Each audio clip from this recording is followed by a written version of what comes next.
Olá pessoal, sejam muito bem-vindos. Hoje nós iremos continuar com o nosso curso de cálculo vetorial, tá? Estudando com vetores no plano e no espaço, certo? Tá. Em primeiro lugar, em matemática, um vetor é uma componente, tá? Considerado um segmento de reta orientado. Tá? Ele é composto por três grandezas: tamanho, direção e sentido. Se você alterar apenas uma dessas grandezas, você pode considerar que você está trabalhando com um vetor diferente. Tá? O vetor ele é muito utilizado em matemática, física, engenharia em geral para apontar direções, tá? E é uma das ferramentas, tá, mais utilizadas em cálculos avançados, curvas e construções gráficas, etc. e tal. Tá? Vetor é uma parte importante, a gente vai precisar estudar um pouquinho sobre esse conteúdo a partir da aula de hoje, tá certo? Então, vamos entender um pouquinho sobre os componentes de um vetor. Tá? Eu tinha comentado com vocês que os componentes são tamanho, direção e sentido. Né? O tamanho do vetor é o módulo dele, o comprimento dele. Tá? Então, se você pega aqui do início ao fim e faz a medida, você calcula qual é essa distância em linha reta, você vai ter esse tamanho. Tá? Vetores com tamanhos diferentes também são vetores considerados diferentes. Tá? Tem vetores que são maiores e menores e tal. Tá? Mas o tamanho só diz respeito ao comprimento mesmo. A direção do vetor é para onde ele aponta, certo? Ele pode estar apontando em várias direções diferentes.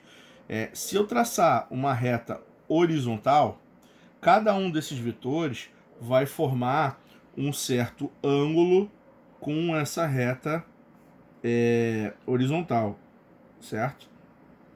Então, mudar essa angulação significa estar apontando para direções diferentes. E essas direções, elas giram, né, em 360 graus.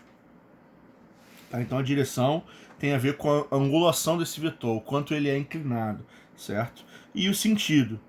Tá? O sentido significa o quê? Um mesmo vetor de mesmo tamanho e mesma direção, ou seja, sobre a mesma angulação, ele pode estar apontando para um ou outro sentido. Então ele pode estar apontando para um lado ou para o outro do seu segmento. Tá? Ele é um segmento. O segmento é um pedacinho de reta. E ele é orientado, ele tem direção. Mas ele pode apontar para um lado como ele pode apontar para o outro. Tá? Então essas três grandezas combinadas, elas geram um cara único chamado de vetor, tá? Que é uma das grandezas mais interessantes para se trabalhar em matemática, tá certo? Bom, como é que a gente faz para determinar um vetor? Aí eu vou trabalhar aqui com o conceito de vetor bidimensional, duas dimensões, duas coordenadas, mas isso pode ser expandido para qualquer tamanho, tá bom? Então é o seguinte, um vetor que eu vou chamar de U, vou dar o nome dele de U, ele pode ser escrito com uma seta em cima, tá? O vetor U, ele é da forma AI mais BJ, onde A e B são constantes reais, são as coordenadas desse vetor, certo?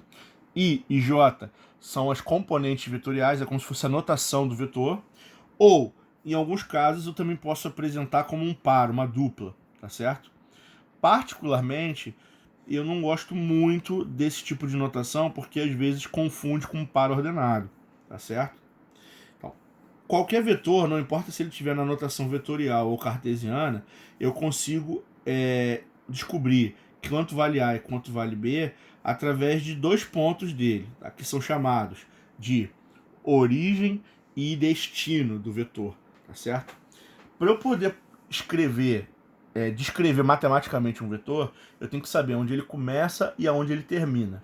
Tá? Inclusive, essa orientação é importante, porque se ele começar em x e terminar em y, vai dar um vetor. Se for de y para x, vai dar o vetor oposto. Então, eu vou ter um sentido diferente, é um outro vetor também.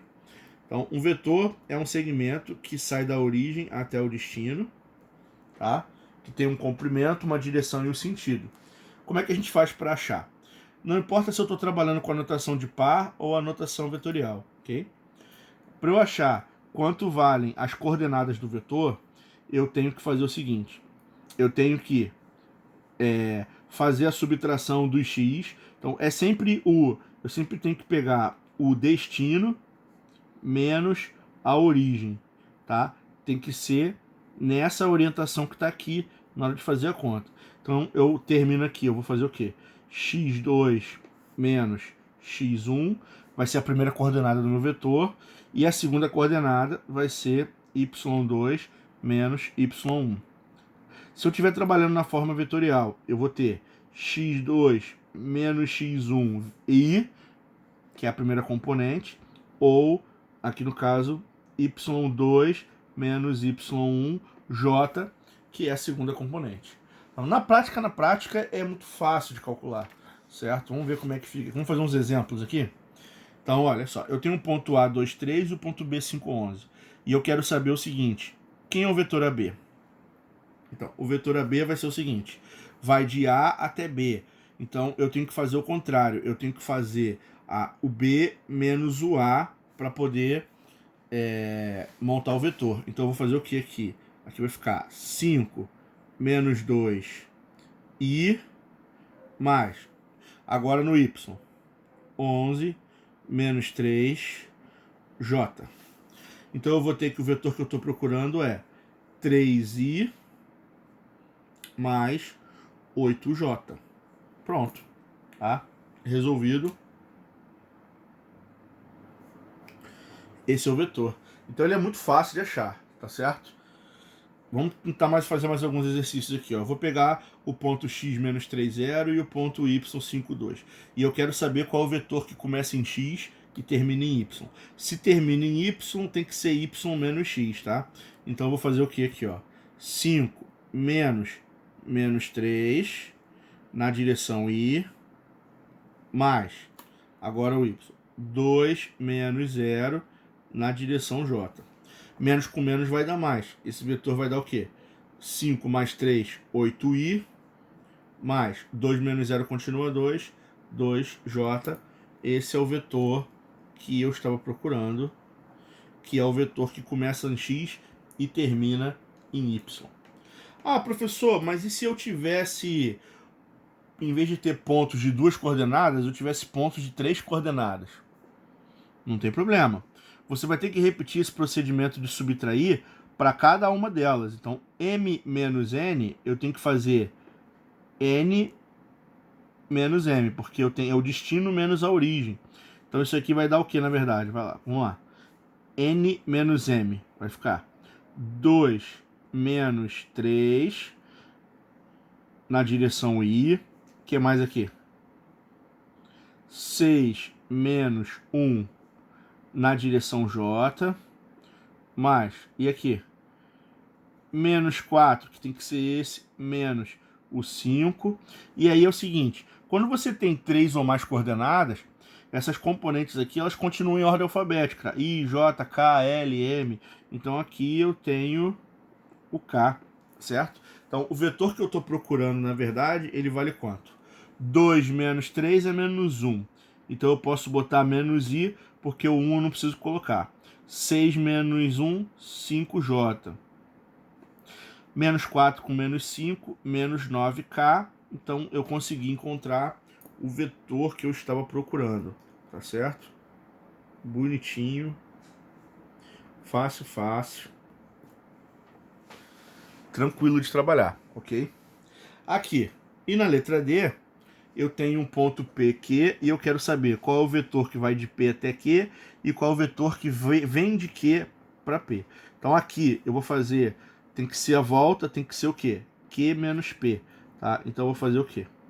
Menos 1 menos 3, vai ter que trocar o sinal na direção I, mais 3 menos 6 na direção J, mais menos 5 menos 1 na direção K.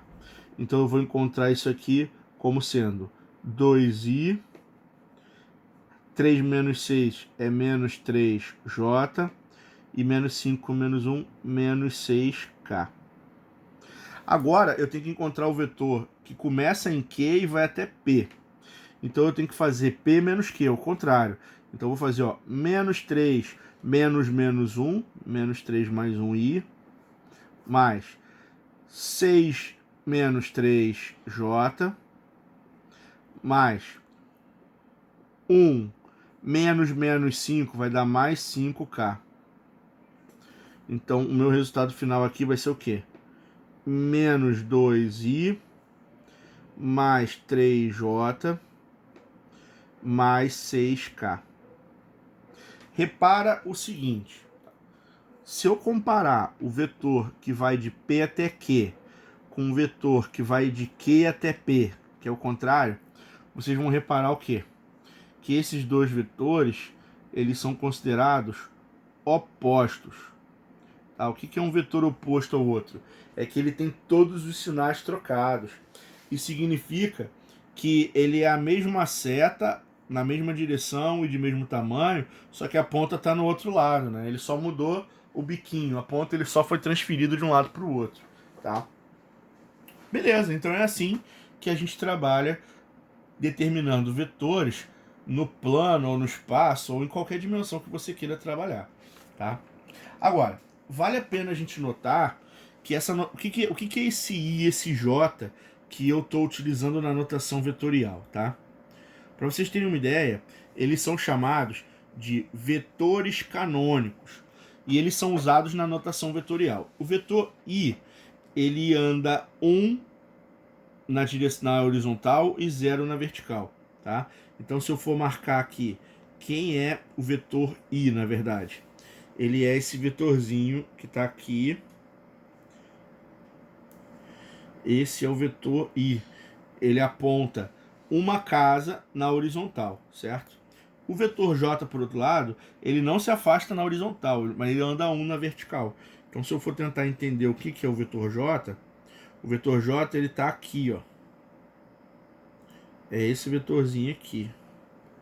Tá certo?